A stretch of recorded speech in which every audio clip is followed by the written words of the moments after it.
শেষ পর্যন্ত proctor sir আমাদেরকে বলেছেন নীল খেতে জলজন্ত মানুষও বানিয়ে দিতে পারে তারা, ব্যালট পেপার বানানোর কোনো সুযোগ নীল খেতে নাই।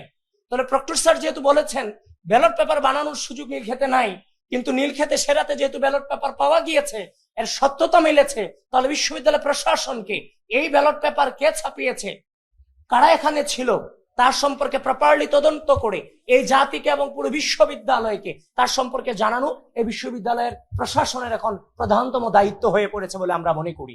কারণ এই ব্যালট পেপার দিয়ে কিন্তু নির্বাচন হয়েছে, কেউ নির্বাচিত হয়েছে কিংবা কেউ অনির্বাচিত হয়েছে। সুতরাং এই ব্যালট পেপার যেহেতু তারা বলছে যে নীল খেতে জলজন্ত মানুষ বানিয়ে দিতে পারে, এটা নীল খেতে পারে, কিন্তু ঢাকা বিশ্ববিদ্যালয় প্রশাসন নীল খেতে ব্যালট বানাতে পারে না কোনোভাবে।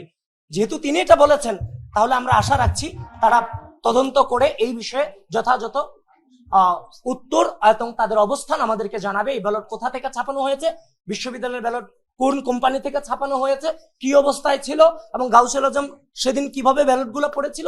ইচ্ছা করলে সিসি ফুটেজ এগুলো কালেক্ট করা যায়। সুতরাং আধুনিক যুগে এগুলো কোনোভাবে এড়িয়ে যাওয়ার সুযোগ নেই।